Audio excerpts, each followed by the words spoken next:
The crack of Staff Sergeant Jade Winter's M110 semi-automatic sniper system echoed across the windswept range at Naval Station Norfolk as she placed her final shot dead center at 1,200 meters.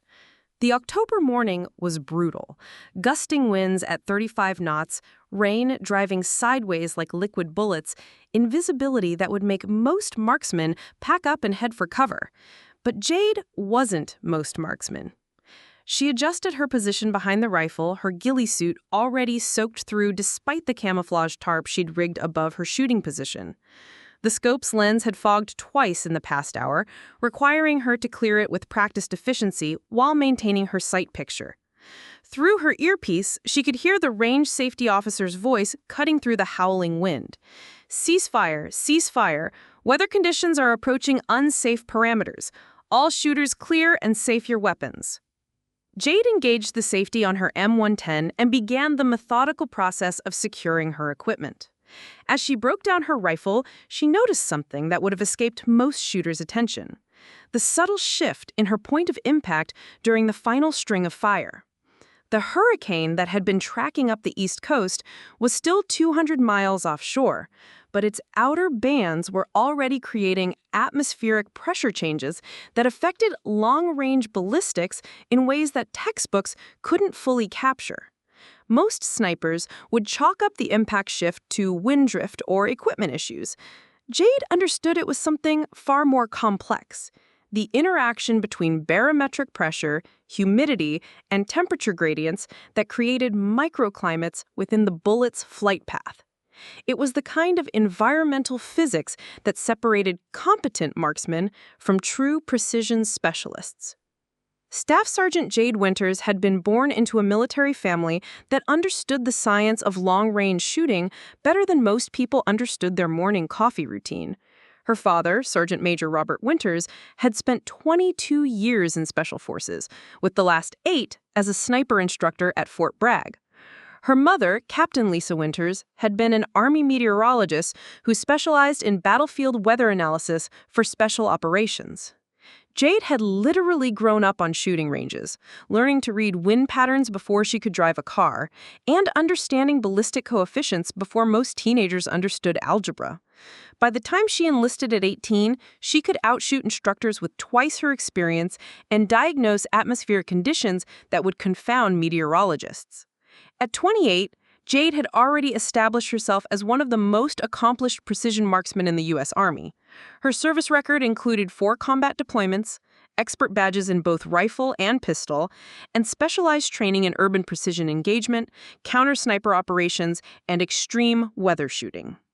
What set her apart wasn't just her technical skill. It was her intuitive understanding of how environmental factors affected bullet flight in ways that couldn't be calculated by computer programs. She was currently assigned to the 1st Special Forces Group as a precision marksmanship instructor on temporary duty at Norfolk for a joint training exercise between Army Special Forces and Navy SEAL teams.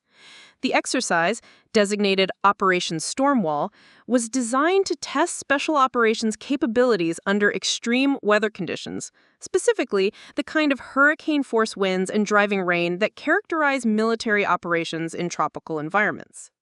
Jade secured her equipment and began the walk back to the main training facility, her boots squelching in the mud that had formed where the range drainage system couldn't keep up with the torrential rain. The weather was getting worse by the hour, and she could see maintenance crews already beginning to secure loose equipment and vehicles against the approaching storm. As she approached the main building, she noticed a group of SEALs huddled under the overhang, their conversation animated despite the howling wind. She recognized several faces from the past week's training. Chief Petty Officer Derek Murphy, the team leader, who had impressed her with his tactical knowledge and professional approach to joint operations. "Winters," Chief Murphy's voice cut through the wind as he spotted her approaching. "How was the shooting in this weather?" Jade unslung her rifle case and shook the rain from her ghillie suit. "Challenging, Chief. The atmospheric conditions are creating some interesting ballistic effects. The pressure gradient is shifting point of impact in ways that standard ballistic calculations don't account for." Murphy's expression showed genuine interest. In his 12 years with the SEALs, he'd worked with military snipers from multiple branches, but few demonstrated the kind of scientific approach to precision shooting that Jade exhibited. What kind of effects? Instead of giving a theoretical explanation, Jade pulled out her data book, a waterproof notebook where she meticulously recorded every shot, along with environmental conditions and observed results. Her entries were more detailed than most doctoral dissertations, tracking not just wind speed and direction, but barometric pressure, humidity gradients, temperature layers, and even atmospheric density changes. At 1,200 meters, I'm seeing a consistent left drift that's not accounted for by wind direction, she explained, showing him the precise diagrams and calculations she'd made. The hurricane's outer circulation is creating a pressure differential that's actually bending the bullet's flight path.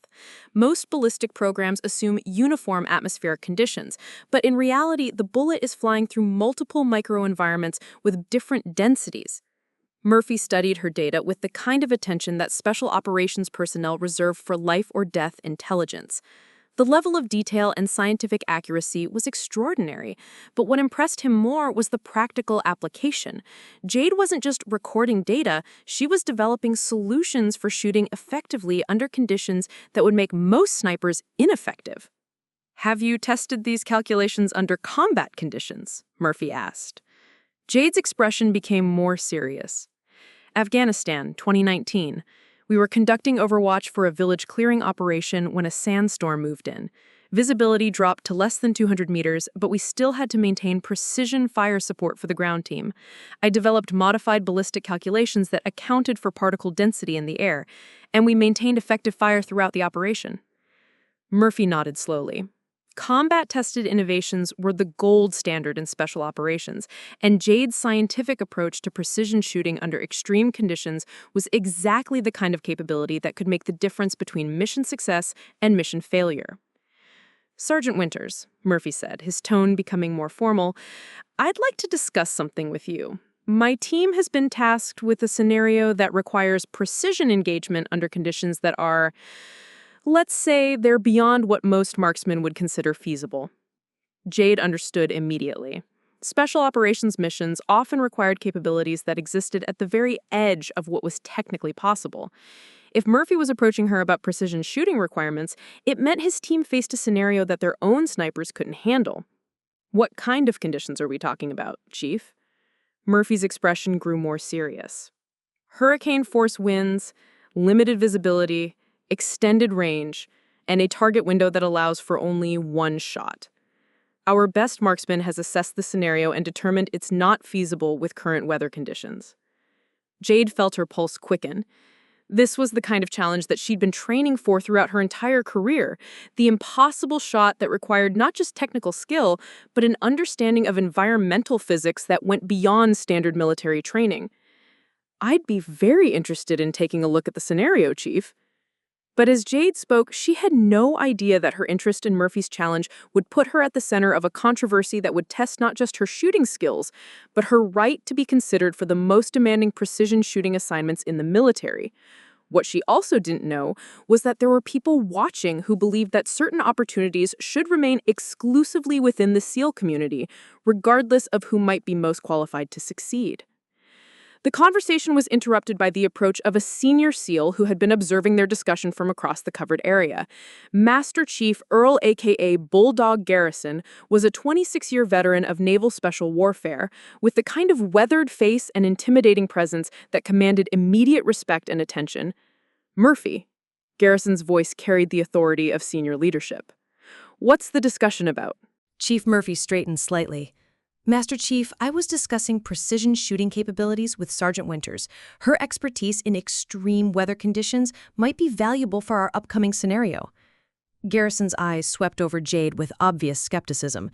She could immediately sense the kind of institutional resistance that she'd encountered before, the assumption that certain capabilities were the exclusive domain of specific units, regardless of individual qualifications.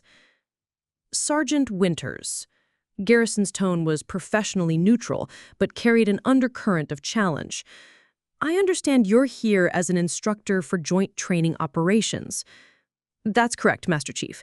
I'm providing specialized training in precision marksmanship under adverse conditions. Garrison nodded slowly. And how much experience do you have with maritime operations, urban environments, and the specific tactical requirements that SEAL teams face in combat situations? The question was designed to highlight the differences between Army Special Operations and Naval Special Warfare, suggesting that Jade's expertise, however impressive, wasn't applicable to SEAL mission requirements. It was a subtle but effective way of establishing professional boundaries. Master Chief, my combat experience includes operations in Afghanistan and Iraq, including urban precision engagement and counter-sniper operations. While I don't have maritime-specific experience, the physics of precision shooting remain consistent across environments. Physics, Garrison repeated, with a slight emphasis that suggested skepticism about theoretical knowledge versus practical experience. And you believe that your understanding of physics qualifies you to assess scenarios that our own snipers have determined to be unfeasible? Jade felt the weight of institutional skepticism, but she also recognized an opportunity to demonstrate that competence transcended service boundaries. Master Chief, I believe that precision shooting is a scientific discipline that requires understanding environmental factors regardless of the operational context. If you have a scenario that requires extreme weather shooting capabilities, I'd be happy to provide an assessment. Garrison's expression remained neutral, but Jade could sense his reluctance to acknowledge that an Army instructor might possess capabilities that SEAL snipers lacked. We'll see, Sergeant. We'll see. As Master Chief Garrison walked away, Chief Murphy gave Jade a look that conveyed both apology and warning. The politics of inter-service cooperation were more complex than technical discussions about ballistics and environmental conditions. Sergeant Winters, Murphy said quietly, I want you to know that my interest in your expertise is based purely on mission requirements, but you should also understand that some people have strong opinions about maintaining traditional boundaries between different special operations communities. Jade nodded, understanding the challenge she was facing. This wasn't just about proving her technical competence. It was about navigating the cultural and political dynamics of institutions that had operated in specific ways for decades. But what Jade didn't yet realize was that the approaching hurricane would create conditions that would test every assumption about precision shooting, inter-service cooperation, and who deserved opportunities to serve at the highest levels of military excellence. The storm wasn't just bringing destructive winds and rain. It was bringing the kind of challenge that would reveal who possessed the skills and determination to succeed when everything was on the line. Staff Sergeant Jade Winters had learned to read atmospheric conditions the way most people read road signs, automatically, instinctively, and with an understanding that came from years of practice under her father's demanding tutelage. Sergeant Major Robert Winters hadn't just been a Special Forces sniper instructor. He'd been a pioneer in developing scientific approaches to precision shooting that went far beyond traditional military training. The Winters family had moved from base to base throughout Jade's childhood: Fort Bragg, Fort Carson, overseas assignments in Germany and South Korea. But every new duty station had meant new opportunities to understand how geography, climate, and atmospheric conditions affected long-range shooting. While other military children were playing video games, Jade was learning to calculate bullet drop, wind drift, and the Coriolis effect. Her mother's background in meteorology had added another dimension to Jade's education. Captain Lisa Winters specialized in battlefield weather analysis, creating detailed atmospheric models that helped special operations teams understand how environmental conditions would affect everything from helicopter operations to communications equipment. Jade had absorbed this knowledge naturally, learning to see weather patterns not as inconveniences to be endured, but as complex systems that could be understood, predicted, and adapted to. By the time Jade graduated from high school, she could outshoot most military instructors and possessed a theoretical understanding of ballistics that impressed graduate students in physics programs. When she enlisted in the Army at 18, her recruiters initially assumed she was interested in meteorology or intelligence work. They were surprised when she insisted on infantry, with the ultimate goal of becoming a precision marksman. Basic training at Fort Moore had been a revelation for Jade's instructors. While other recruits struggled with marksmanship fundamentals, Jade was asking detailed questions about barrel harmonics, ammunition consistency, and atmospheric density effects on bullet trajectory. Her drill sergeants initially thought she was showing off, until they realized she was genuinely trying to understand every variable that affected shooting accuracy. Advanced individual training at Fort Moore had introduced Jade to the Army's formal precision marksman program, where she'd finally found instructors who appreciated her scientific approach to shooting. Master Sergeant Patricia Vega, a veteran sniper with multiple combat deployments, had recognized Jade's potential immediately and taken her under her wing as a mentor and role model. "Shooting isn't art," Master Sergeant Vega had told Jade during their first one-on-one training session. "It's applied physics. The better you understand the science, the more consistent your results will be. But science without practical application is just theory. You need both." Under Vega's guidance, Jade had developed her methodical approach to precision shooting, the detailed data collection, environmental analysis, and systematic problem-solving that set her apart from conventional marksmen. More importantly, she learned to trust her own observations and calculations, even when they contradicted accepted wisdom or standard procedures. Jade's first combat deployment had come sooner than expected. In 2018, she'd been assigned to the 75th Ranger Regiment as a designated marksman, supporting operations in Afghanistan's Kunar province. The mountainous terrain and extreme weather conditions had provided the perfect testing ground for everything she learned about environmental effects on long-range shooting. Her platoon had been conducting reconnaissance operations in areas where Taliban forces used the rugged landscape to their advantage, engaging coalition forces from positions that were difficult to locate and almost impossible to reach with conventional weapons. Jade's ability to make precision shots at extended ranges, under conditions that challenged traditional marksmanship doctrine, had quickly earned her a reputation as an exceptional shooter. The defining moment of that deployment had come during an operation to secure a village that intelligence indicated was being used as a staging area for attacks on coalition convoys. Jade's platoon had established an overwatch position on a ridgeline approximately 1,400 meters from the village, with instructions to provide precision fire support for the ground assault team. The operation had proceeded according to plan until a sudden sandstorm had moved through the area, reducing visibility to less than 200 meters and creating atmospheric conditions that made accurate shooting nearly impossible.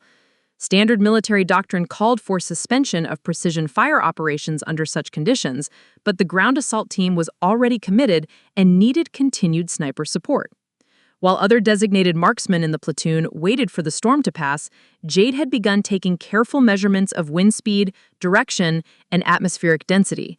Using calculations she'd developed based on her mother's meteorology training, she'd created modified ballistic solutions that accounted for the suspended sand particles and rapidly changing atmospheric pressure. Her first shot had been a leap of faith, firing through a sandstorm at a target she could barely see, trusting calculations that had never been tested under such extreme conditions. The shot had been perfect, neutralizing a Taliban fighter who had been maneuvering to flank the assault team.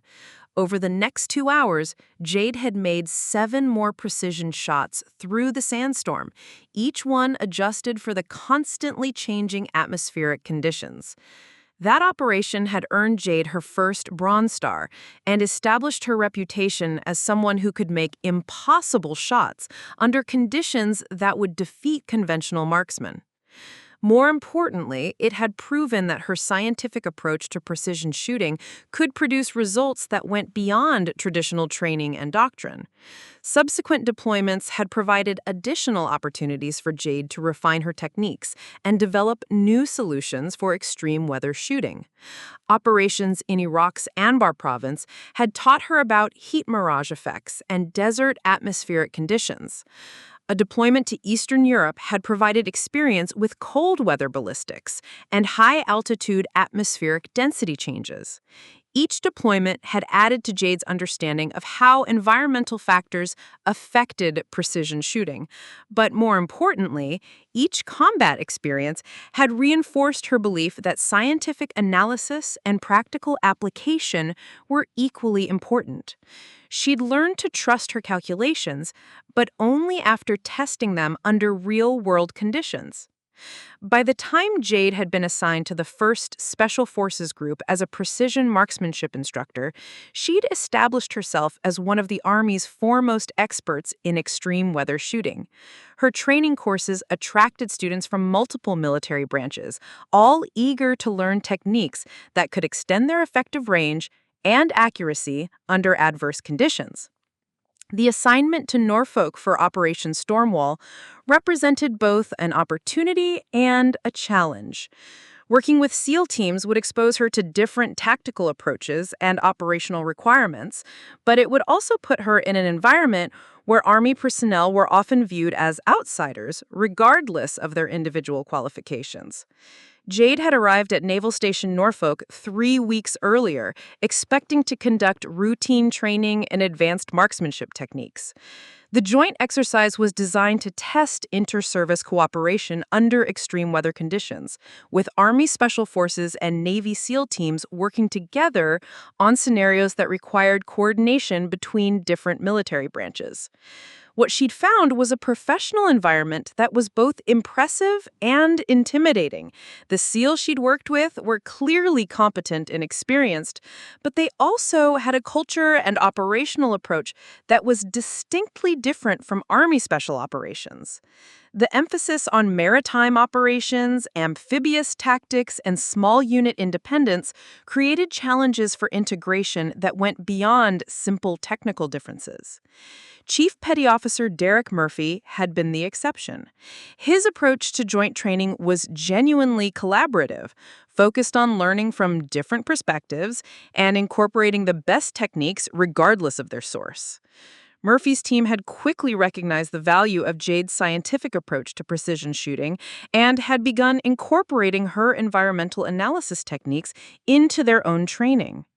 But Jade had also sensed undercurrents of resistance from some members of the SEAL community.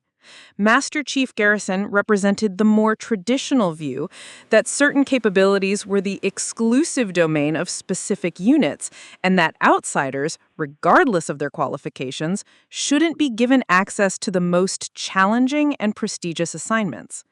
The approaching hurricane had been forecast for over a week, with meteorologists predicting that Hurricane Patricia would make landfall somewhere along the Virginia coast within the next 72 hours.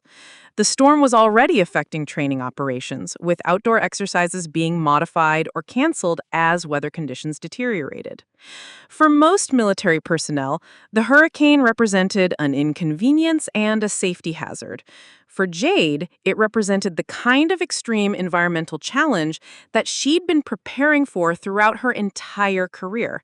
Hurricane force winds, driving rain, and rapidly changing atmospheric pressure created shooting conditions that were beyond anything covered in standard military training.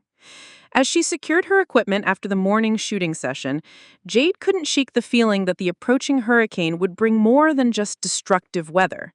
Chief Murphy's comments about precision shooting requirements under impossible conditions suggested that Operation Stormwall would test capabilities that went beyond routine training exercises. What Jade didn't know was that Murphy's team had been tasked with a scenario that would require the kind of precision shooting that existed at the very edge of what was technically possible. A scenario that had already been assessed by the Navy's best marksmen and declared unfeasible under current weather conditions. The real test was coming, and it would challenge every assumption about who possessed the skills and determination to succeed when conditions were beyond anything that military training had prepared them for. The briefing room at Naval Station Norfolk buzzed with the kind of controlled tension that preceded high-stakes military operations. Hurricane Patricia was now less than 48 hours from landfall, and the massive storm's outer bands were already lashing the Virginia coast with increasing fury. Outside, Wind howled around the concrete building while rain hammered against reinforced windows in staccato bursts that sounded like automatic weapons fire. Chief Petty Officer Derek Falcon Murphy stood at the front of the room, his expression grim as he addressed the assembled SEAL Team 12. The team consisted of 8 elite operators, each with multiple combat deployments and specialized skills that had been honed through years of the most demanding training in the military. But the scenario they were about to discuss would test every limit of their capabilities. "Gentlemen," Murphy began, his voice cutting through the sound of the storm outside, "what I'm about to brief you on is classified secret, and the operational parameters are unlike anything we've encountered in previous training exercises." He activated the room's presentation system, displaying a detailed satellite image of the Virginia coastline. Red markers indicated various structures and geographical features, while overlaid graphics showed projected hurricane track, wind speeds, and estimated storm surge heights.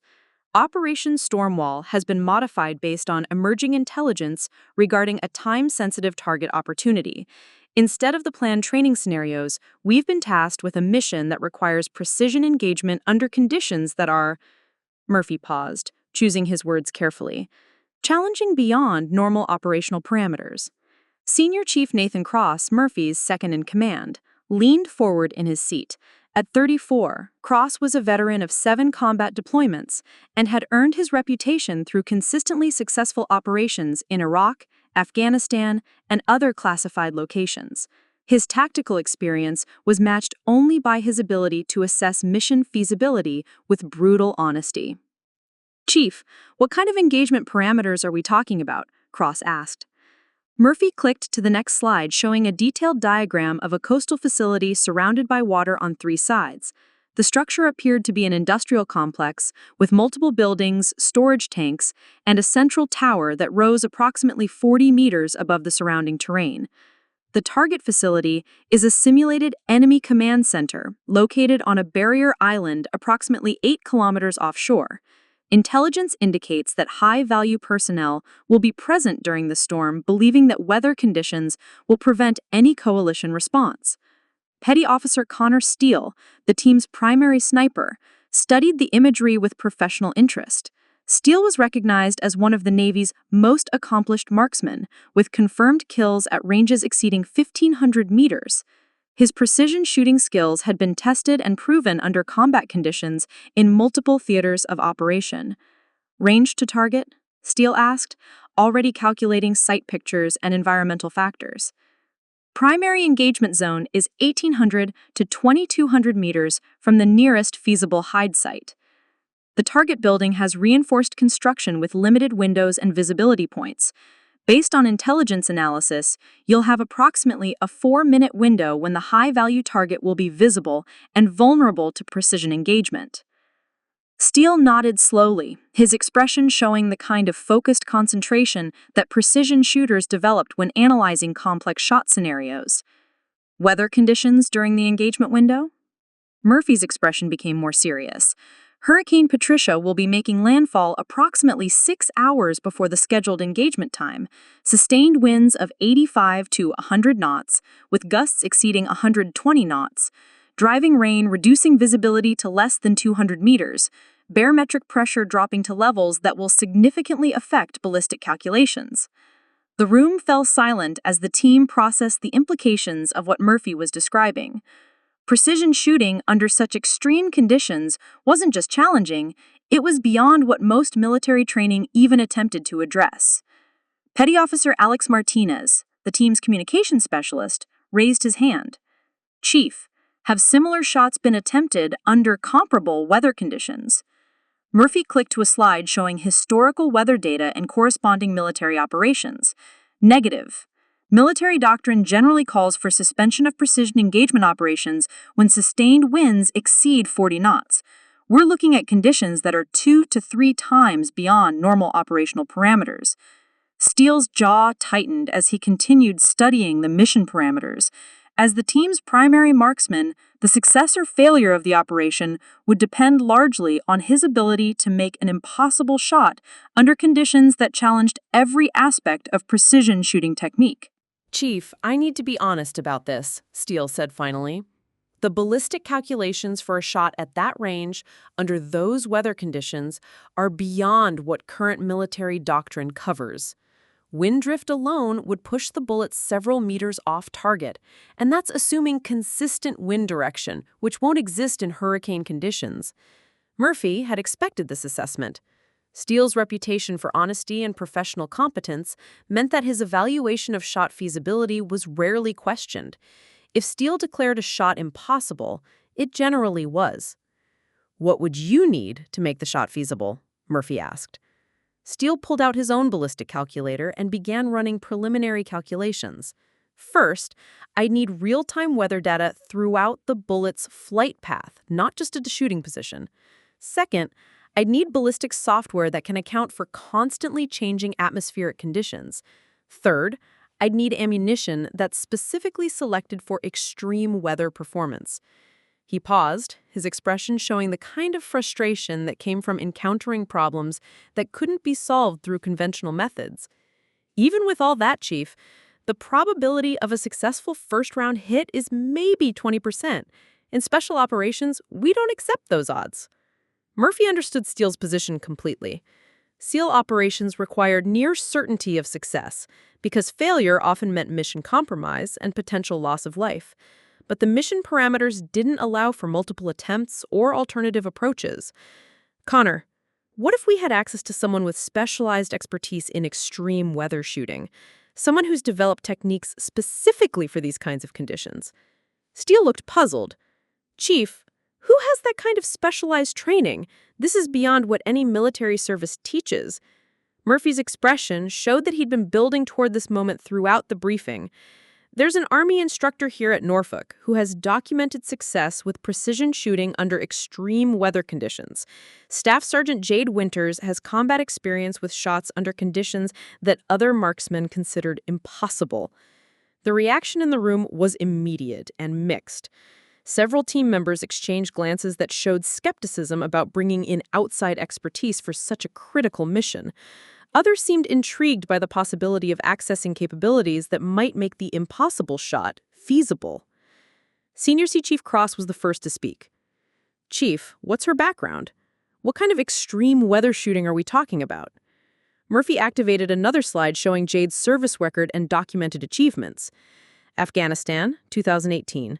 She made 7 precision shots through a sandstorm at ranges exceeding 1,200 meters. Her success rate was 100% despite atmospheric conditions that prevented other marksmen from engaging effectively. Steele studied the information with obvious interest. What techniques did she use? Scientific analysis of atmospheric conditions, modified ballistic calculations, and specialized ammunition selection. She approaches precision shooting like a physics problem, taking into account environmental factors that aren't covered in standard ballistic tables. The room buzzed with quiet conversation as team members discussed the implications of what Murphy was proposing.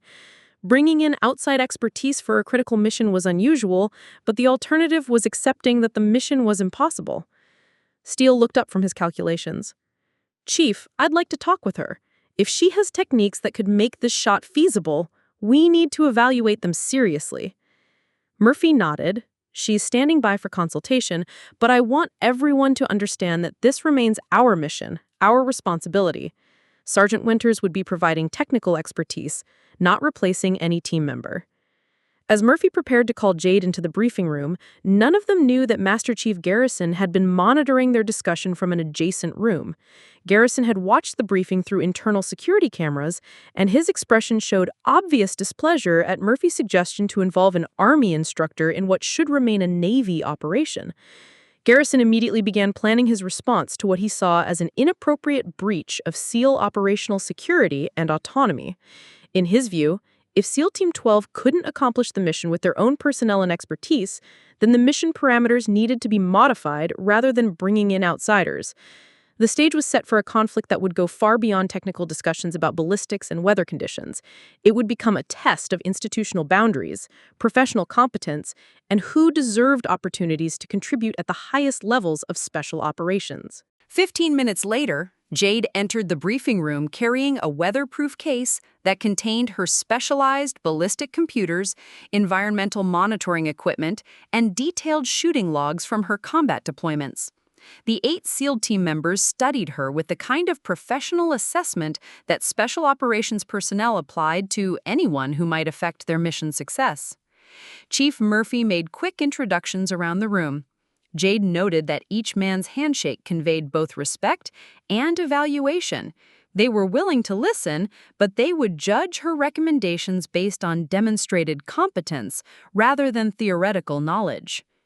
"Sergeant Winters," Murphy began, "we've briefed you on the basic mission parameters. Range of 1,800 to 2,200 meters, hurricane force winds, limited visibility, and a single-shot opportunity. Petty Officer Steele has assessed the scenario and determined that current ballistic methods won't provide sufficient accuracy for mission success."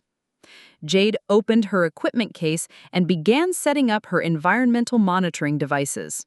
"Chief, before I can make any assessment, I need real-time atmospheric data from the proposed shooting position and along the projected bullet path."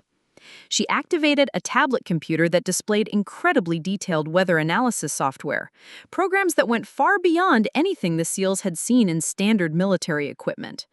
The interface showed atmospheric pressure gradients, wind patterns at multiple altitudes, temperature layers, and humidity variations with precision that approached meteorological research quality.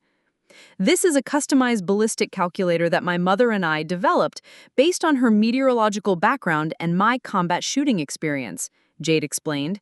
"It takes into account atmospheric variables that standard military ballistic programs ignore or oversimplify." Petty Officer Steele leaned forward with obvious interest. "What kind of variables?" Jade clicked through several screens showing complex atmospheric models. Standard ballistic calculations assume uniform atmospheric conditions along the bullet's flight path. In reality, especially during severe weather, the bullet flies through multiple microenvironments with different air densities, pressure gradients, and temperature variations in ways that can significantly alter trajectory. She pulled up a detailed diagram showing how a bullet's trajectory could be affected by atmospheric layers. In hurricane conditions, you're not dealing with simple wind drift. You're dealing with vertical air currents, pressure differentials that change the bullet's drag coefficient, and temperature gradients that affect air density in ways that can significantly alter trajectory. Senior Chief Cross studied the information with the kind of analytical focus that had made him successful in 7 combat deployments. "How do you measure these conditions in real time?" Jade activated several pieces of equipment that looked more like scientific instruments than military gear. Portable weather station with sensors that measure pressure, humidity, temperature, and wind at multiple altitudes. Laser rangefinder with atmospheric density measurement capability. Ballistic chronograph that measures actual bullet velocity under current atmospheric conditions. The sophistication of Jade's equipment and analytical approach impressed the team, but Steele remained focused on the practical application. "Sergeant, even with perfect atmospheric data, we're still talking about hurricane force winds that will push the bullet several meters off target." Jade nodded. "That's assuming you're fighting the wind instead of using it. In Afghanistan, I learned that extreme atmospheric conditions can actually be advantages if you understand how to work with them instead of against them." She activated a simulation program that showed bullet trajectory under various wind conditions. "Instead of trying to calculate wind drift and compensate for it, I developed techniques for using atmospheric currents to help stabilize bullet flight. It requires understanding the 3-dimensional wind patterns and timing the shot to take advantage of moments when atmospheric conditions actually improve accuracy." Petty Officer Martinez looked skeptical. "You're talking about using hurricane winds to improve shooting accuracy?" "Exactly. Hurricane circulation creates predictable patterns of vertical and horizontal air movement. There are brief windows, sometimes only lasting 15 seconds, when the chaotic wind patterns align in ways that actually reduce atmospheric interference with bullet flight." Jade pulled up historical data from her Afghanistan deployment showing detailed logs of shots made under extreme weather conditions. The documentation was extraordinary. Not just hit-or-miss records, but precise measurements of atmospheric conditions, bullet impact points, and environmental factors for every shot. This is data from a firefight where I made precision shots through a sandstorm. By timing my shots to coincide with brief lulls in the atmospheric chaos, I achieved better accuracy than I would have under normal conditions. Steele studied the data with growing respect. The level of scientific analysis and practical application was unlike anything he'd encountered in conventional military training. What was your success rate? 100%. 7 shots, 7 hits, at ranges from 1,200 to 1,450 meters through atmospheric conditions that other marksmen couldn't engage in.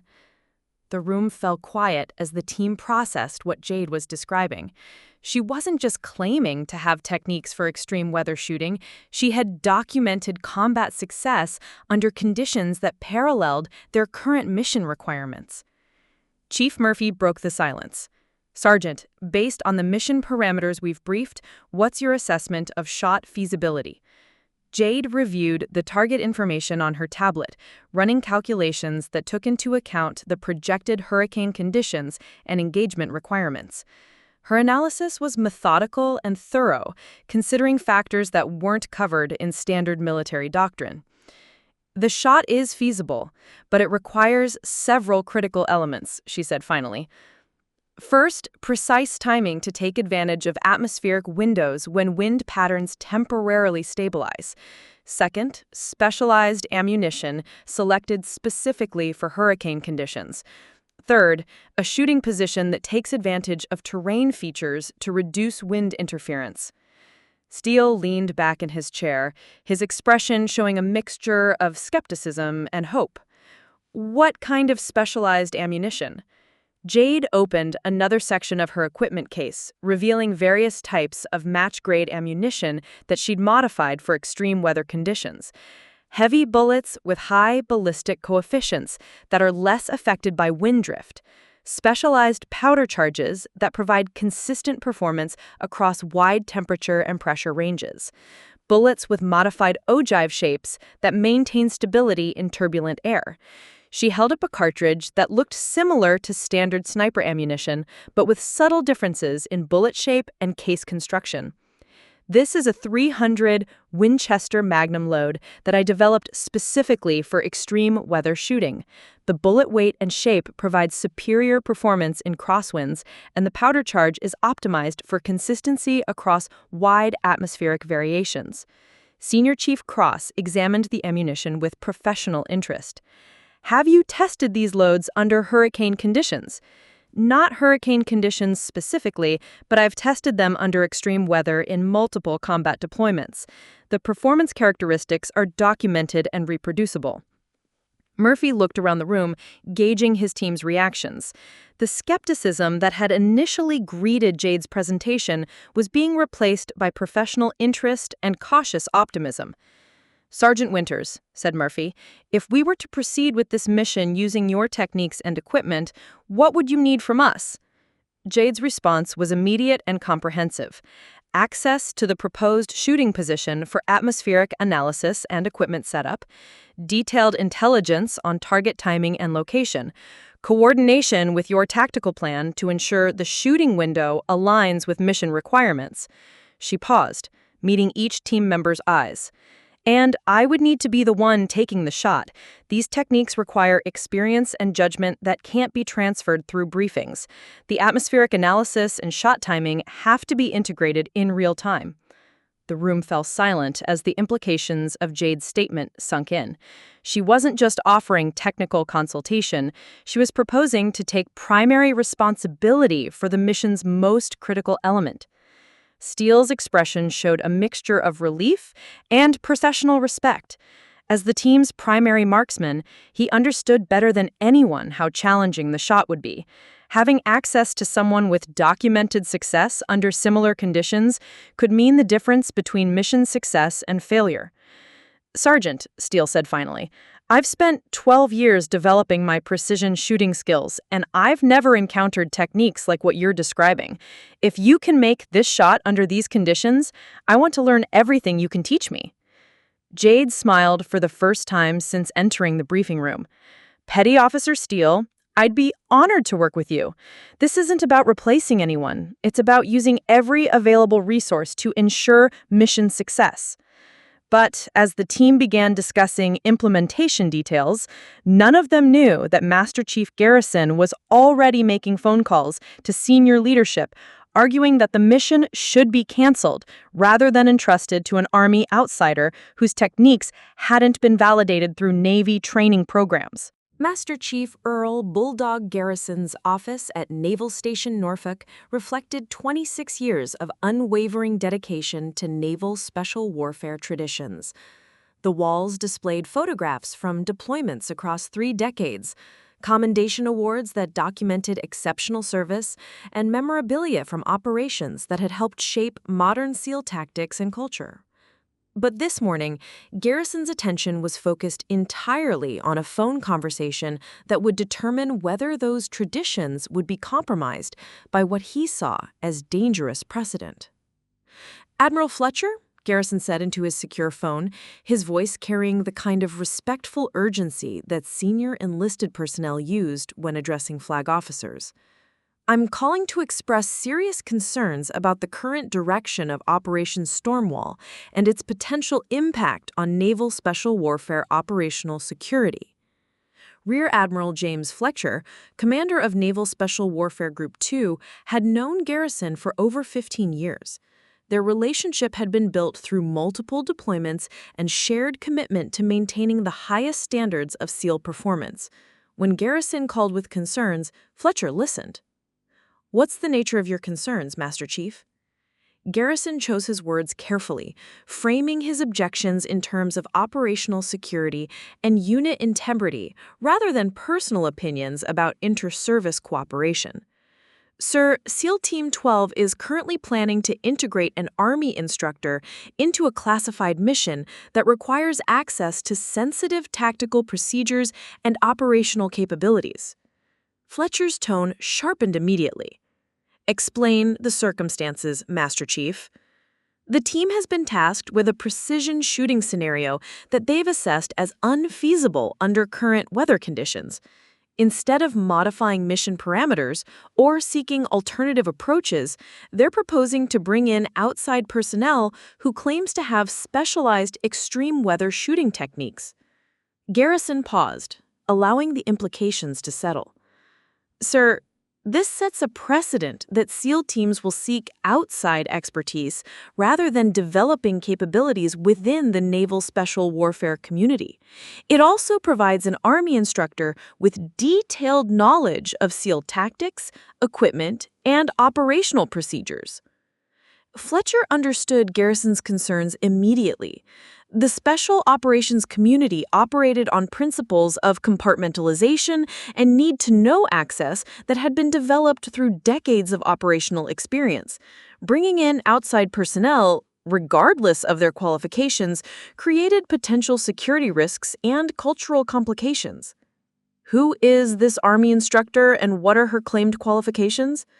Garrison had prepared a comprehensive brief on Jade's background, focusing on aspects that would raise concerns rather than highlight her achievements. Staff Sergeant Jade Winters, 1st Special Forces Group. She claims combat experience with extreme weather shooting, but her techniques haven't been validated through Navy training programs or doctrine development processes. He continued building his case. Sir, more concerning is that she's requesting primary responsibility for the precision shooting element of the mission. This would place mission success in the hands of someone who isn't part of our team structure, hasn't been through our training programs, and doesn't fully understand SEAL operational procedures. Fletcher's response was immediate. Master Chief, that level of integration is inappropriate for joint training exercises. Navy missions should be executed by Navy personnel using Navy-validated techniques. Garrison felt a surge of satisfaction. Fletcher's reaction confirmed that senior leadership shared his concerns about maintaining proper boundaries between military services. Sir, I recommend that the mission parameters be modified to fit within our existing capabilities, or that the exercise be postponed until weather conditions allow for conventional precision shooting techniques. I agree, Master Chief. I'll contact the exercise director immediately and ensure that this mission remains within appropriate boundaries. But as Garrison ended the phone call, he didn't know that Admiral Fletcher's next call would be to Captain Sarah Mitchell, the overall commander of Operation Stormwall. Captain Mitchell had been following the development of the extreme weather shooting scenario with considerable interest, seeing it as exactly the kind of innovative problem-solving that joint training exercises were designed to encourage. 30 minutes later, Garrison received a call that surprised him.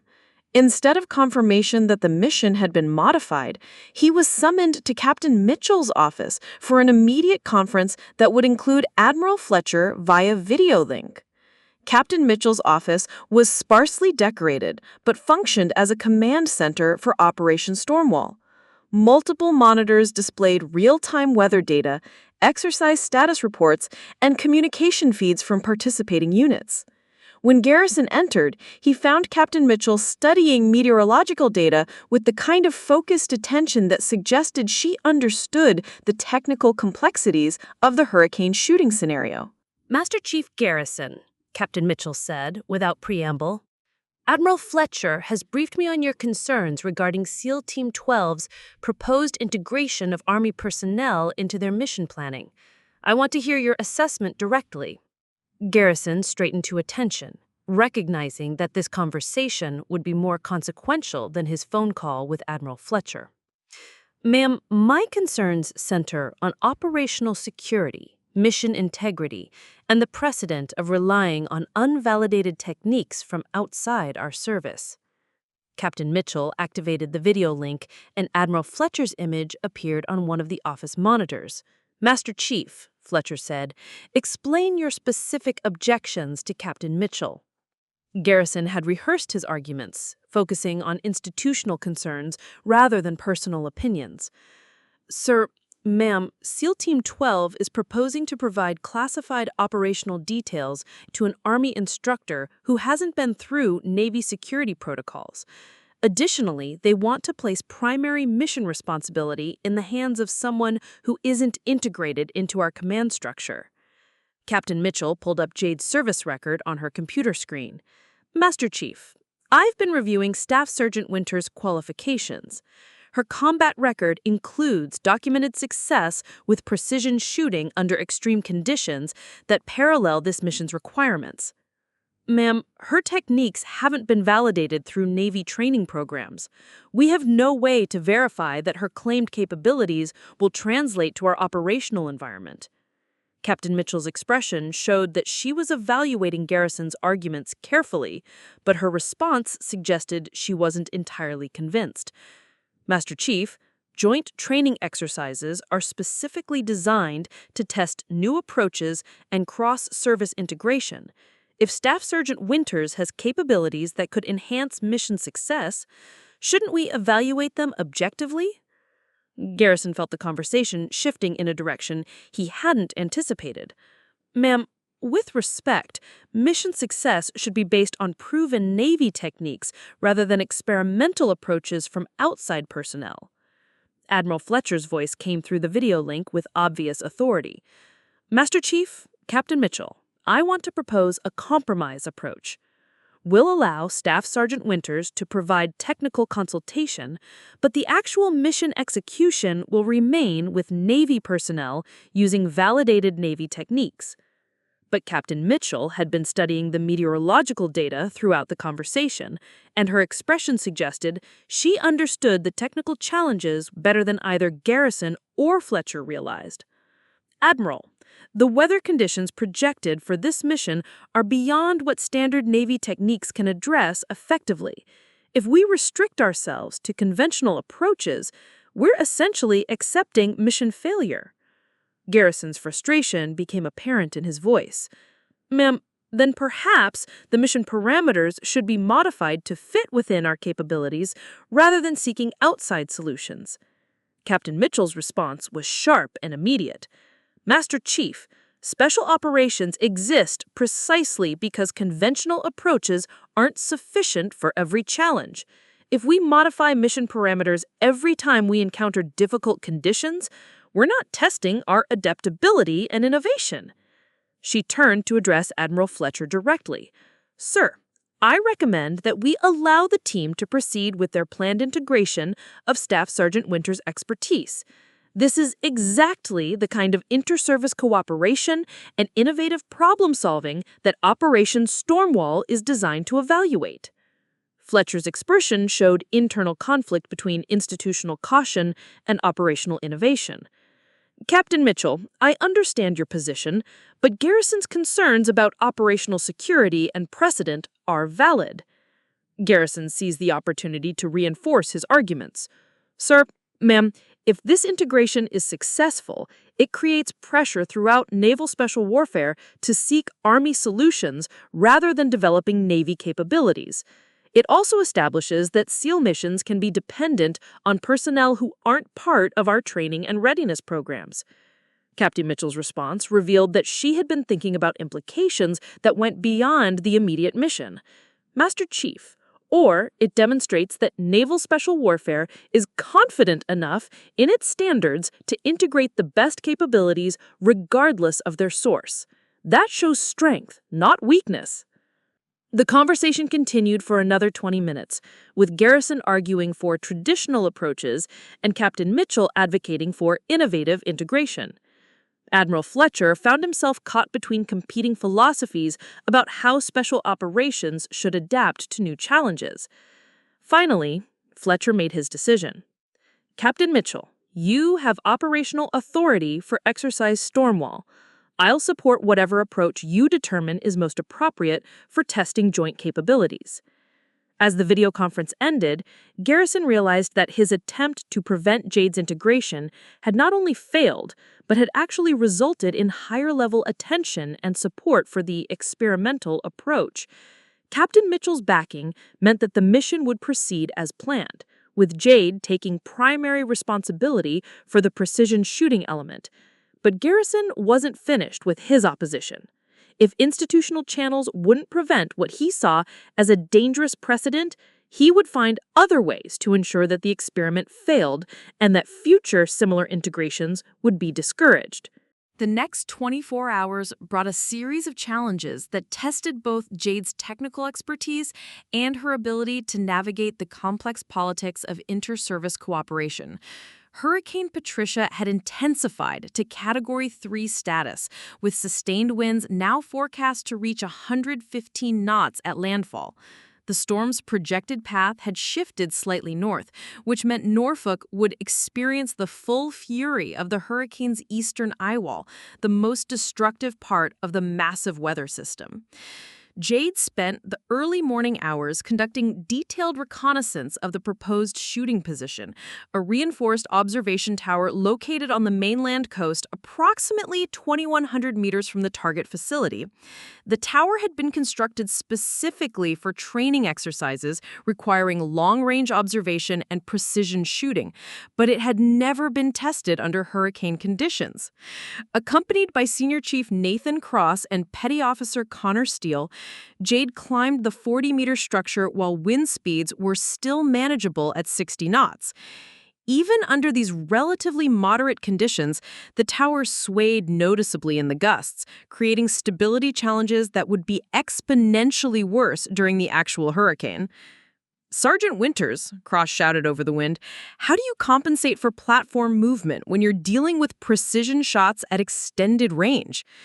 Jane was setting up her environmental monitoring equipment, taking detailed measurements of wind patterns and atmospheric pressure at different heights on the tower.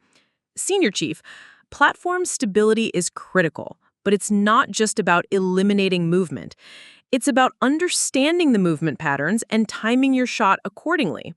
She activated a device that measured structural vibration and oscillation patterns. Every structure has natural frequency characteristics. When wind forces interact with those characteristics, you get predictable movement patterns. The key is identifying brief moments when the oscillation reaches neutral points. Steele watched with fascination as Jade's equipment displayed real-time analysis of the tower's movement patterns. You're talking about timing the shot to coincide with moments when the platform is momentarily stable? Exactly. It's similar to timing shots for optimal atmospheric conditions, but applied to platform dynamics instead of wind patterns. For the next 2 hours, Jade conducted comprehensive analysis of shooting conditions from the tower position. Her measurements revealed challenges that went beyond simple wind compensation. The tower's height exposed it to multiple layers of atmospheric turbulence, each with different wind speeds and directions. The bullet will pass through at least 4 distinct atmospheric layers during its flight, Jade explained, showing her data to Cross and Steele. At ground level, wind speed is reduced by terrain features. At mid-level, it's accelerated by the funnel effect between buildings. At higher altitude, it follows the hurricane's overall circulation pattern. Steele studied the atmospheric profile with growing respect for the complexity of what Jade was attempting. How do you calculate trajectory through multiple wind layers? Integration calculus applied to ballistic coefficients, Jade replied, matter-of-factly. You treat each atmospheric layer as a separate ballistic environment and calculate the bullet's behavior in each one, then integrate the effects to predict overall trajectory. Cross shook his head in amazement. Sergeant, where did you learn to apply advanced mathematics to precision shooting? My mother's meteorological background and my father's insistence that I understand the science behind every shot I took. But as the 3 of them descended from the tower, they found Master Chief Garrison waiting at the base with 2 other senior SEAL personnel that Jade didn't recognize. Garrison's expression was neutral, but the presence of additional senior leadership suggested this wasn't a casual visit. Sergeant Winters, Garrison said formally, I'd like you to meet Master Chief Robert Kane from Naval Special Warfare Development Group and Master Chief Patricia Sullivan from the Naval Special Warfare Center. Jade recognized both names immediately. Kane and Sullivan were legendary figures in the SEAL community, with reputations for developing and validating advanced tactical techniques. Their presence suggested that Jade's integration into the mission had attracted attention at the highest levels of naval special warfare. Master Chief Kane stepped forward, his weathered face showing the kind of professional skepticism that came from decades of evaluating new techniques and technologies. Sergeant Winters, we've been briefed on your proposed approach to extreme weather precision shooting. We're here to conduct an independent assessment of your techniques. The challenge was unmistakable. Kane and Sullivan weren't just observing, they were testing Jade's capabilities under the scrutiny of the most experienced special operations personnel in the Navy. Master Chief, I welcome any evaluation of my techniques. What would you like me to demonstrate? Kane gestured toward the shooting range, which was now experiencing wind gusts approaching 70 knots. We'd like to see your extreme weather shooting under current conditions. Range of 1,000 meters, precision targets, with full documentation of your methods. The test was more challenging than Kane's words suggested. Shooting at 1,000 meters under 70-knot winds required techniques that went far beyond conventional marksmanship training. Moreover, Jade understood that her performance would be evaluated not just for technical competence, but for evidence that her methods were superior to existing Navy approaches. Jade spent 20 minutes setting up her equipment and conducting atmospheric analysis. Kane and Sullivan observed every procedure, asking detailed questions about their measurement techniques and calculation methods. Their questions revealed deep knowledge of ballistics and atmospheric science, but also skepticism about approaches that hadn't been developed through Navy training programs. Sergeant, your atmospheric analysis is impressively detailed, Sullivan observed, but how do you validate these calculations under actual shooting conditions? Master Chief, the only way to validate ballistic calculations is through documented results under controlled conditions, Jade replied. I can show you my combat shooting logs from Afghanistan, but the most convincing validation would be demonstration shots under current conditions. Kane nodded approvingly. Jade's willingness to stake her reputation on immediate performance impressed him, even though he remained skeptical about her claimed capabilities. For the next hour, Jade conducted a series of precision shots that demonstrated her extreme weather techniques under conditions that most marksmen would consider impossible. Her first shot, fired through 70-knot crosswinds at a target 1,000 meters away, hit within 2 inches of center. Kane and Sullivan exchanged glances of surprise. The accuracy was beyond what they had expected, especially given the challenging atmospheric conditions. "Explain your holdover calculations," Kane demanded. Jade showed him her ballistic computer display, which showed wind compensation calculations that were far more complex than standard military techniques. "Instead of calculating simple wind drift, I'm predicting the bullet's behavior in 3-dimensional atmospheric flow.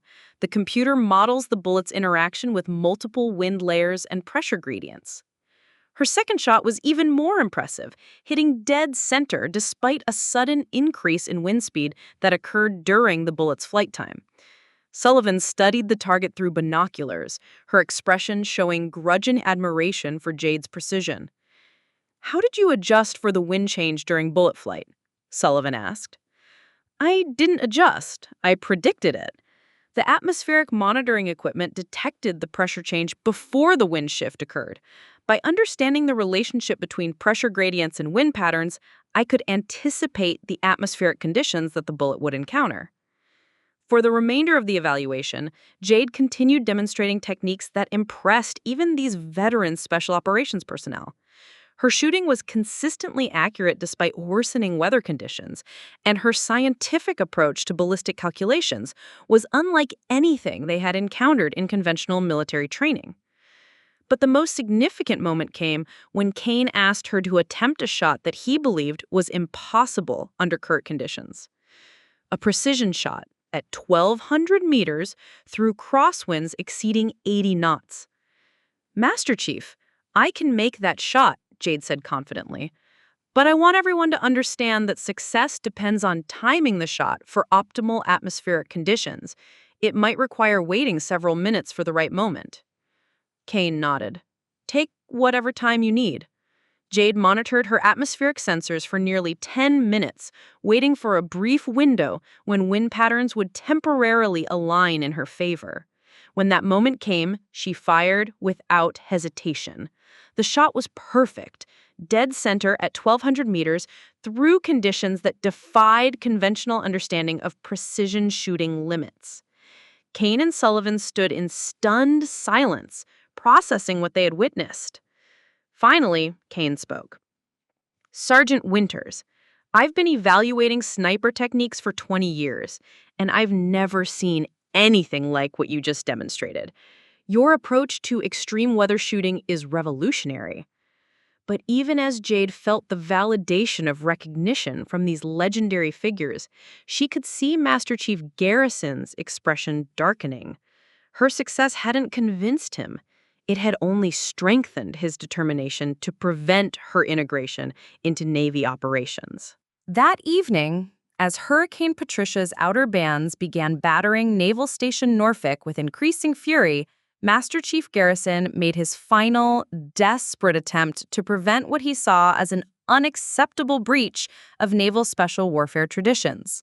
The wind outside howled at 90 knots, rattling the reinforced windows of the base commander's conference room, where an emergency meeting had been called to address critical operational security concerns regarding Operation Stormwall.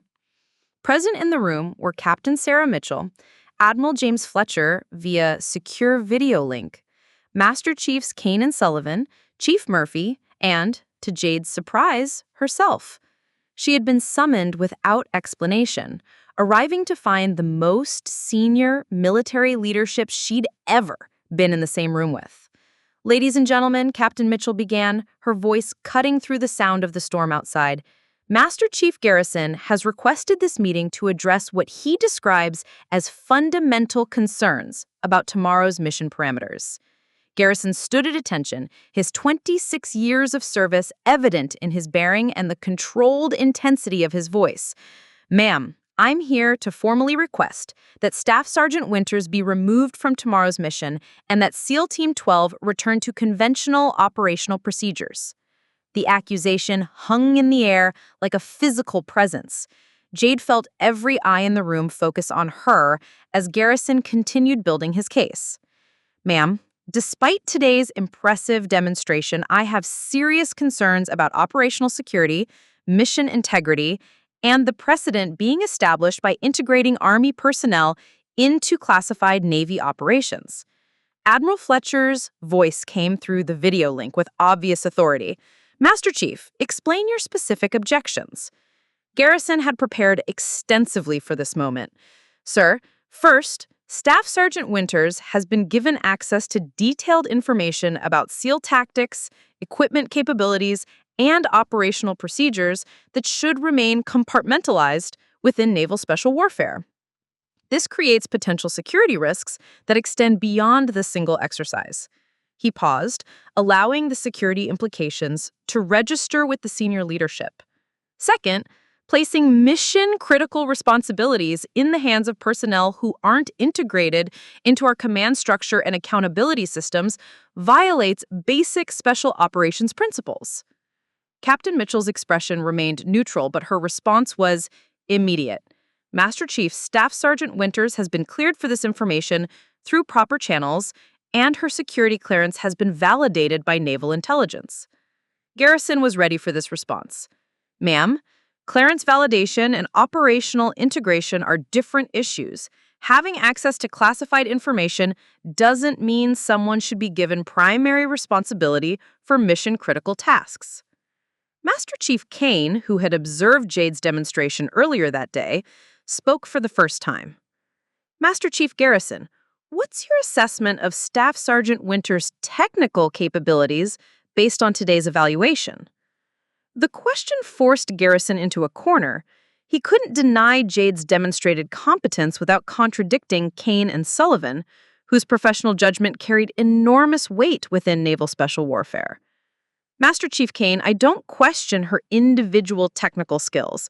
My concerns are institutional about the precedent we're setting and the message we're sending about naval special warfare capabilities." Sullivan leaned forward slightly.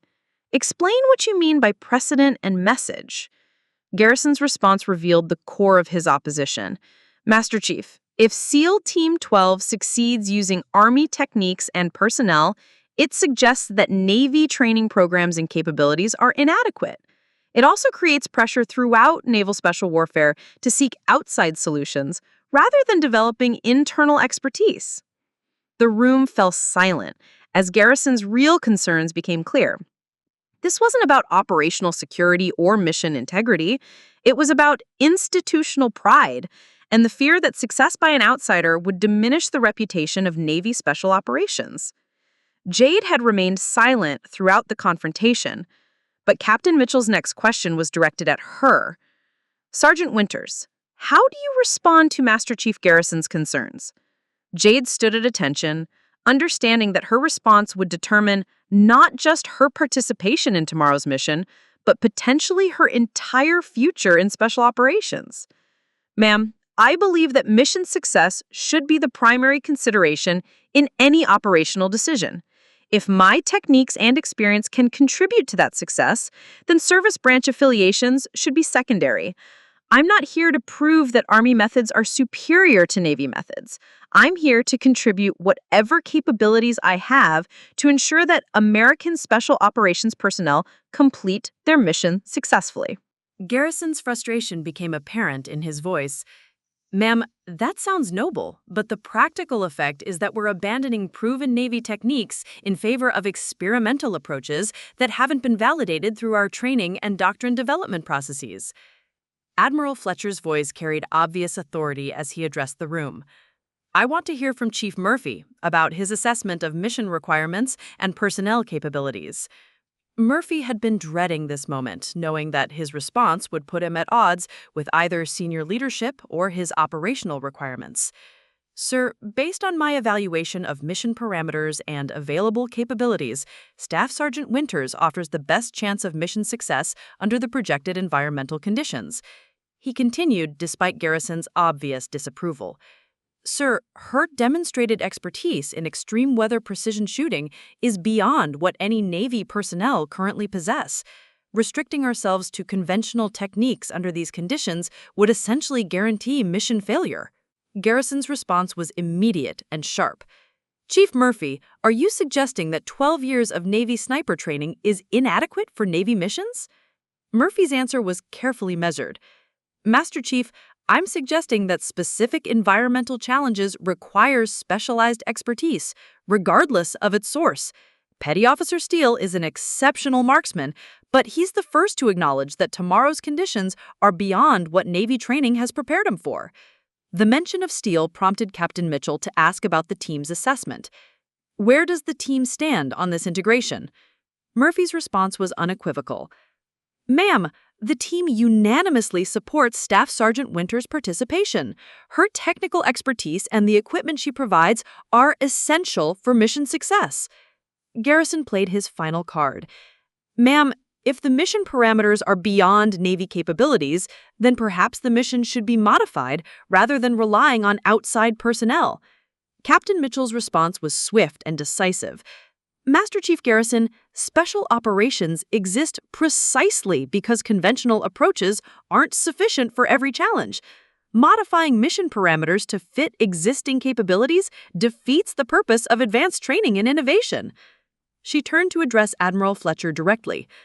Sir, I've observed Staff Sergeant Winters' preparation and evaluation over the past several days.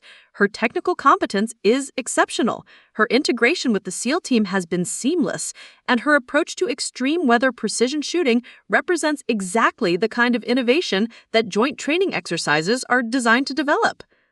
Admiral Fletcher's image on the monitor showed internal conflict as he weighed institutional concerns against operational requirements.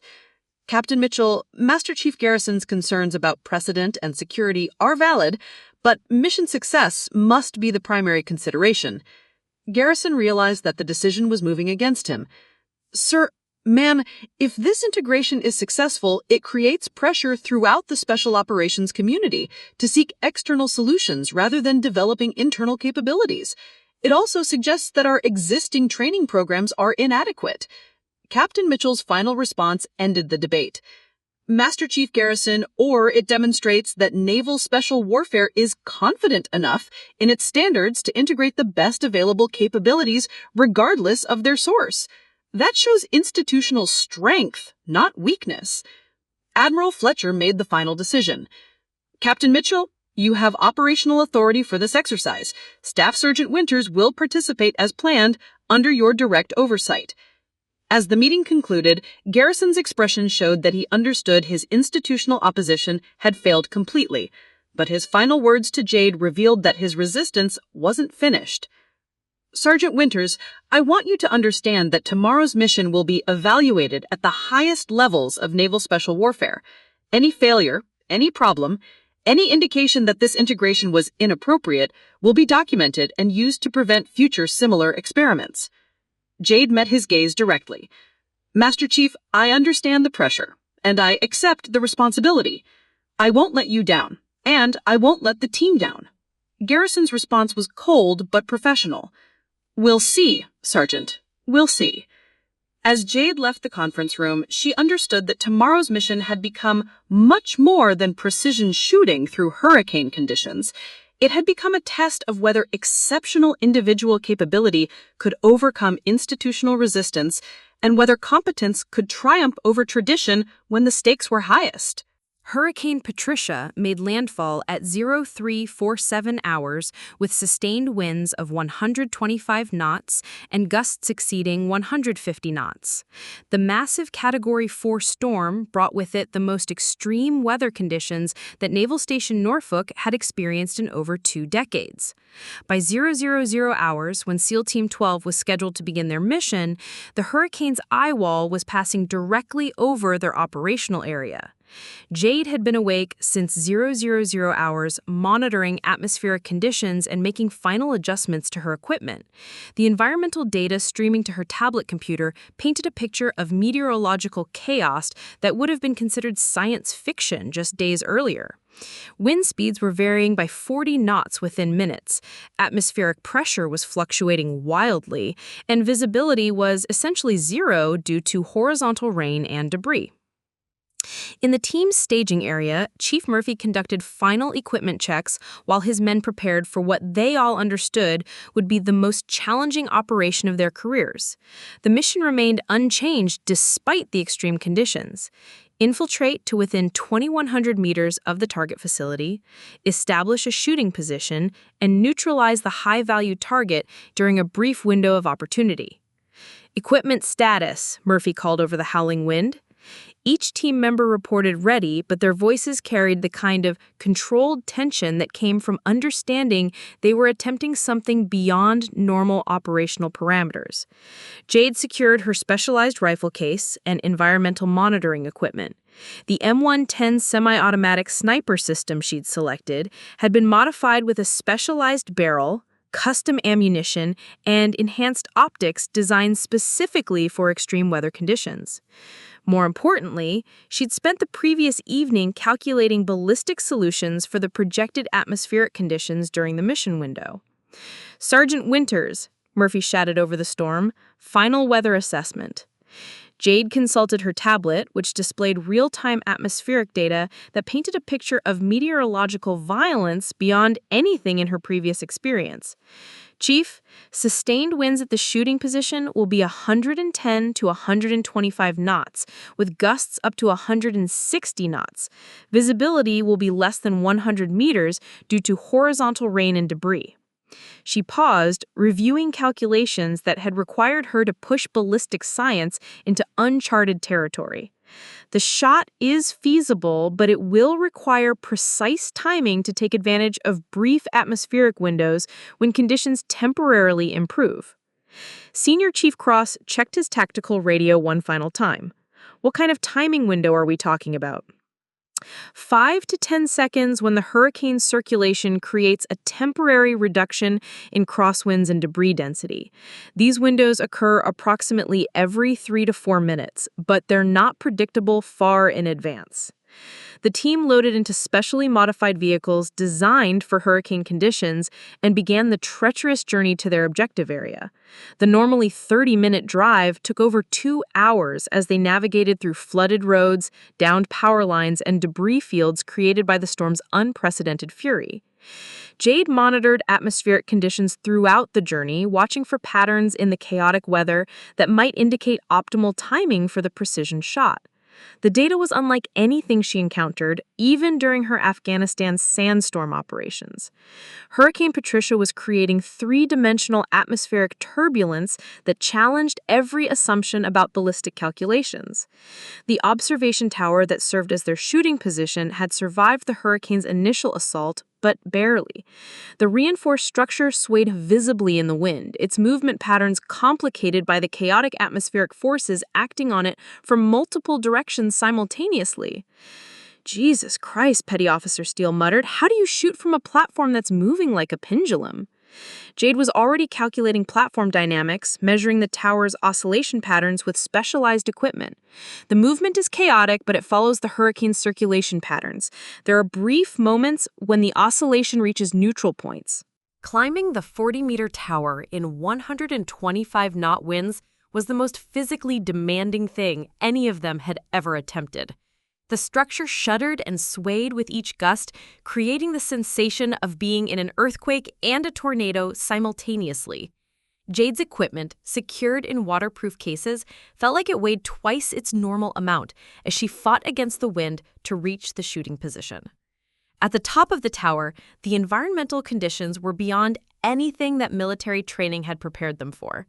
The wind was so intense that normal speech was impossible, requiring hand signals and shouted commands directly into each other's ears. Rain struck them like bullets fired from automatic weapons, and debris filled the air with potentially lethal projectiles.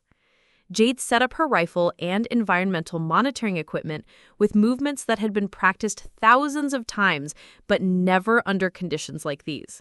Her ballistic computer struggled to process atmospheric data that changed faster than its software could analyze, requiring her to manually interpret environmental patterns that existed at the very edge of scientific understanding. "Target acquired," Cross reported through their tactical radio, his voice barely audible over the storm. Through high-powered optics, they could see the target facility 2,100 meters away, barely visible through the horizontal rain and debris. Jade studied the target through her rifle scope, fighting to maintain sight picture despite the platform's movement and the chaotic atmospheric conditions. The high-value target, represented by a precision scoring target for the training exercise, was visible for brief moments when wind patterns temporarily cleared the air of rain and debris. "Target window opens in approximately 90 seconds, Jade announced, her voice tight with concentration as she monitored multiple atmospheric sensors simultaneously. The next 90 seconds felt like hours as Jade tracked wind patterns, atmospheric pressure changes, and platform movement while simultaneously calculating the complex ballistic solution required for the shot. Her ballistic computer displayed constantly changing data as hurricane conditions created atmospheric chaos that defied mathematical modeling. 30 seconds to optimal conditions, she called out. Through her scope, Jade could see the target clearly for the first time since they'd reached the shooting position. The brief window of improved visibility coincided with a momentary reduction in crosswinds and a neutral point in the tower's oscillation pattern. "Taking the shot," Jade announced. The mathematical calculations that guided her trigger squeeze represented the culmination of 28 years of training, 4 combat deployments, and scientific analysis that pushed ballistic science beyond established limits. She was firing a 300 Winchester Magnum cartridge through 120-knot crosswinds at a target 2,100 meters away from a platform moving in 3 dimensions through atmospheric conditions that changed by the second. The shot broke cleanly, and Jade immediately began tracking the bullet's flight through her scope, watching for impact indicators despite the chaotic environmental conditions. "Hit, dead center," Cross confirmed through binoculars specially designed for extreme weather observation. The precision shot through Hurricane Patricia represented more than just exceptional marksmanship. It demonstrated that scientific analysis and innovative thinking could achieve results that conventional training had deemed impossible. But more importantly, it proved that competence and determination could overcome any environmental challenge when combined with proper preparation and unwavering focus. As the team began their extraction from the hurricane-battered tower, none of them realized that their success had been observed by senior military leadership, who understood that they had just witnessed something unprecedented in the history of American special operations. The after-action briefing took place 36 hours after Hurricane Patricia had moved inland, leaving behind a transformed landscape and a completely transformed understanding of what was possible in precision marksmanship under extreme conditions. The main briefing room at Naval Station Norfolk was packed with senior military leadership from multiple branches, including officials who had flown in specifically to witness the documentation of what many were already calling the most extraordinary precision shot in military history.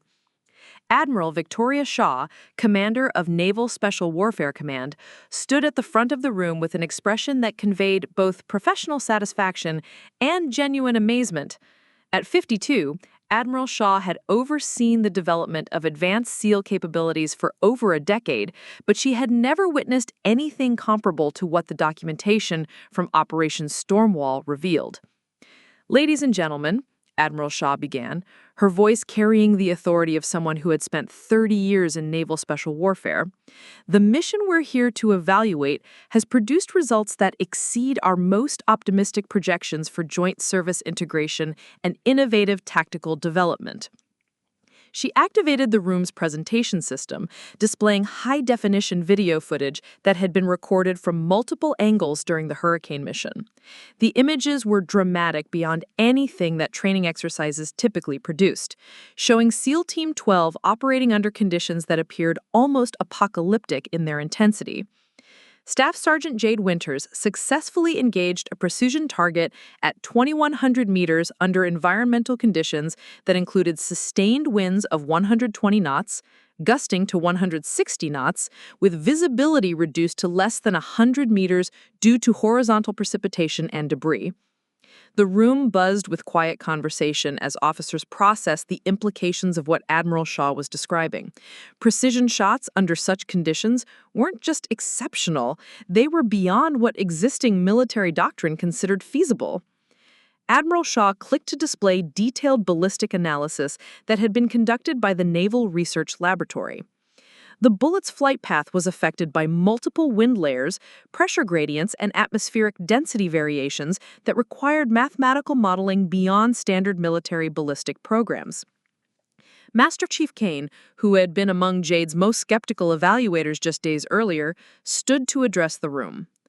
"Admiral, I want to state for the record that Staff Sergeant Winters' techniques represent the most significant advancement in precision marksmanship that I've encountered in 25 years of naval special warfare."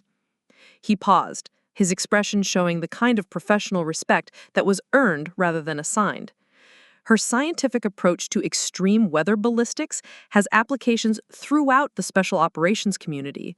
What we witnessed wasn't just an exceptional individual performance, it was a demonstration of methodologies that could enhance capabilities across multiple military branches. Admiral Shaw nodded approvingly. Master Chief Kane's assessment aligns with evaluations from multiple senior leaders who have reviewed the mission documentation. She clicked to the next slide, which showed a comprehensive analysis of Jade's integration with SEAL Team 12. Equally important, Staff Sergeant Winters' integration into the team's tactical operations was seamless and professional.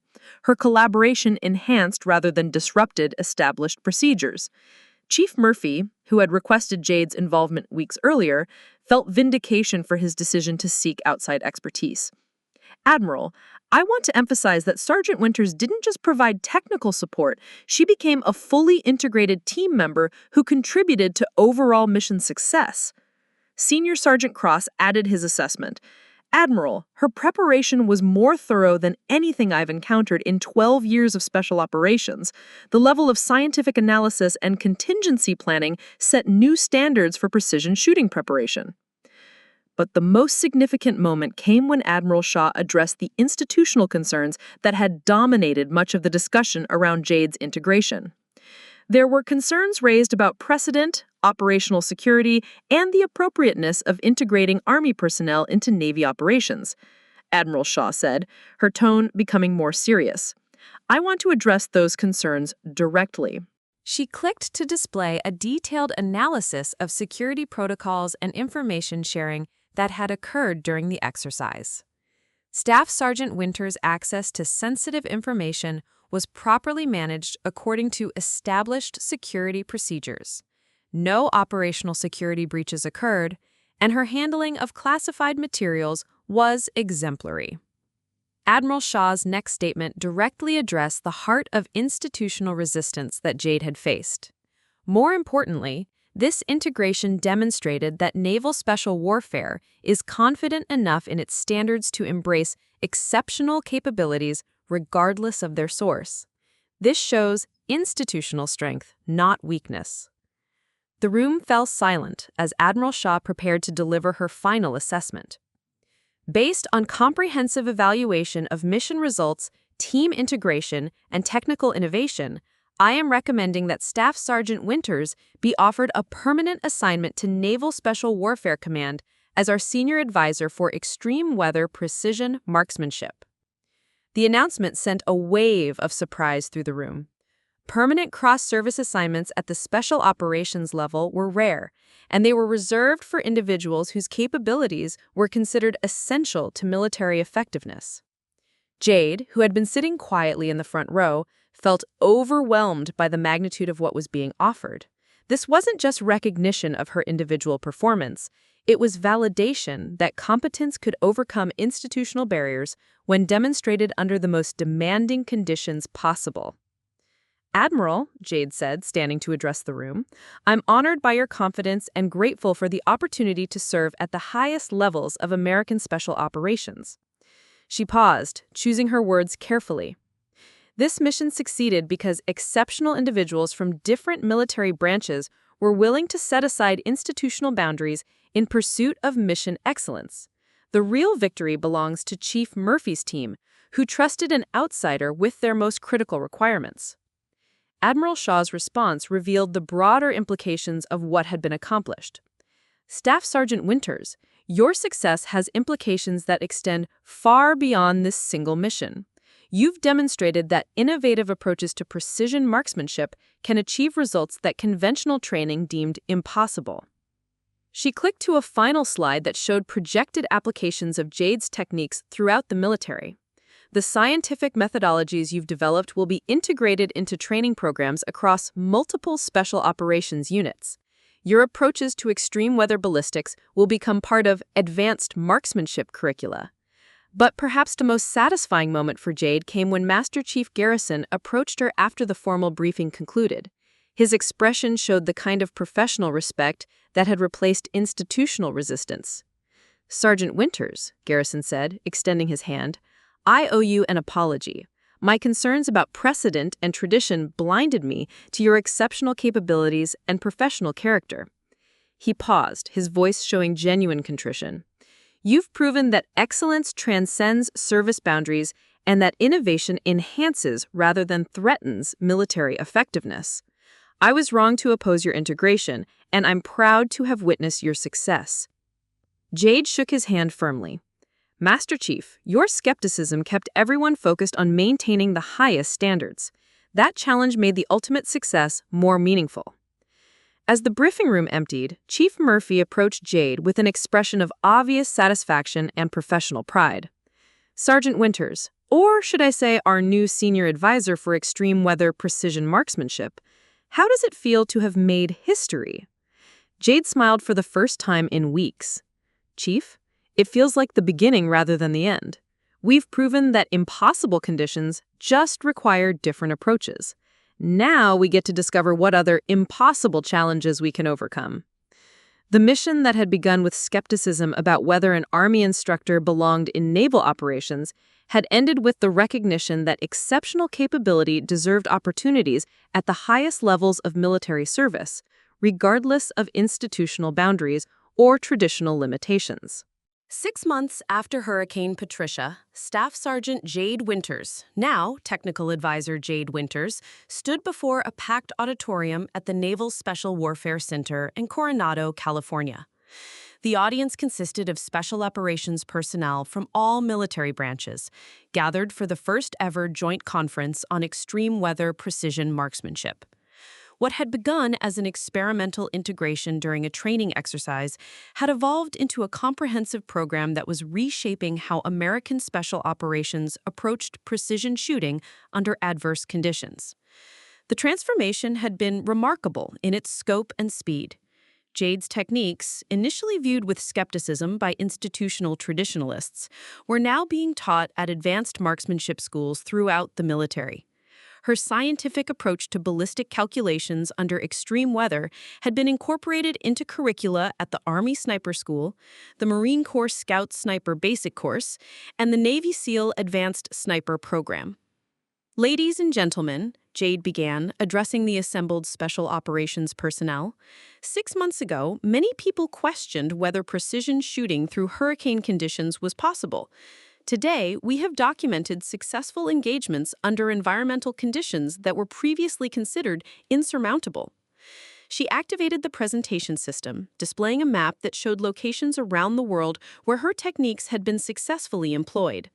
Red markers indicated successful precision shots under extreme weather conditions: sandstorms in Iraq, blizzards in Afghanistan, monsoons in Southeast Asia, and Arctic conditions in Northern Europe.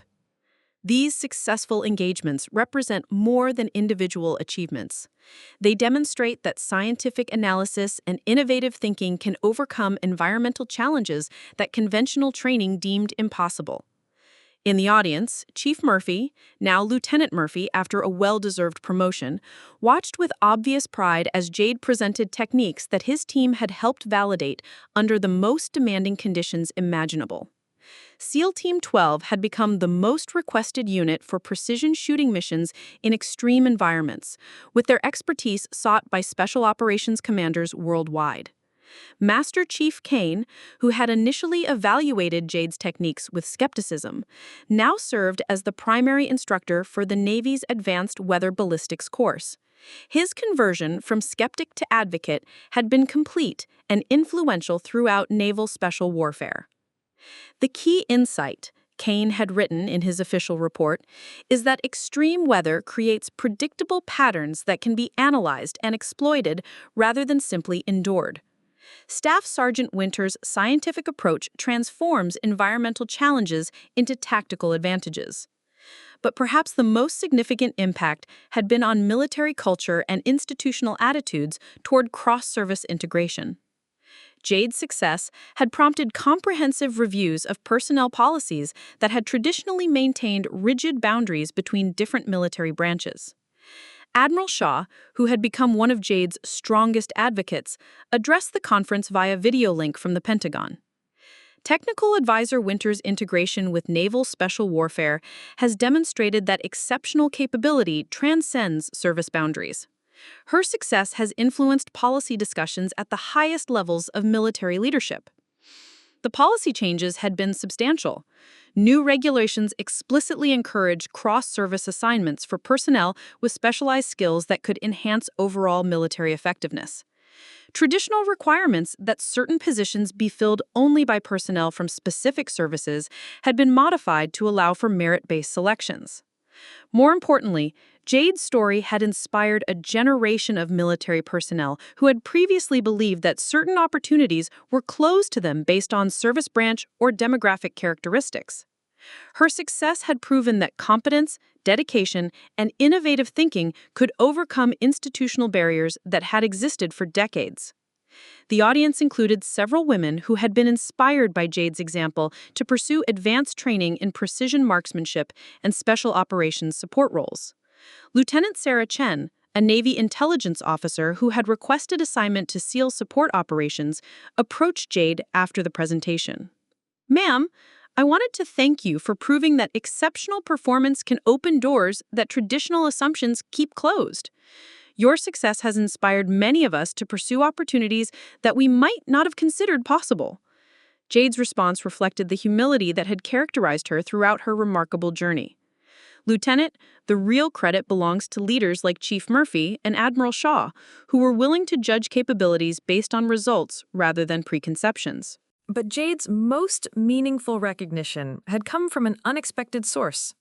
The week before the conference, she had received a handwritten letter from her father, Sergeant Major Robert Winters, who had recently retired after 30 years of military service. "Jade," the letter read, "I taught you to shoot because I believed that precision and scientific analysis could overcome any challenge. But what you've accomplished goes far beyond what I ever imagined possible.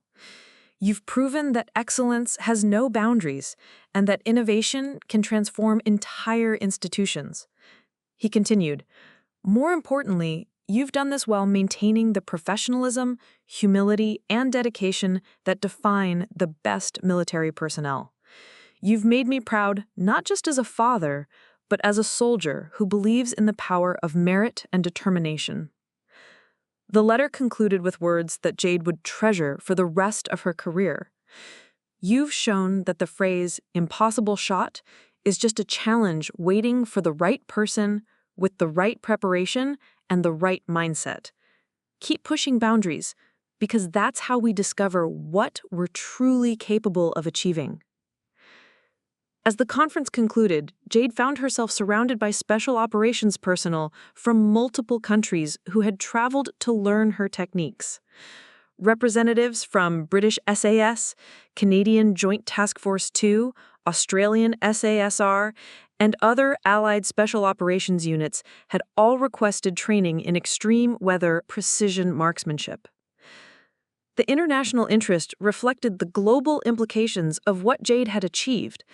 Her techniques weren't just advancing American military capabilities, they were influencing special operations methodologies worldwide. Lieutenant Murphy approached as the crowd began to disperse.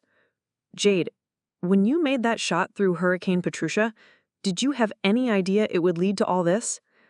Jade looked around the auditorium where special operations personnel from around the world were discussing applications of techniques that had begun as experimental approaches to an impossible challenge.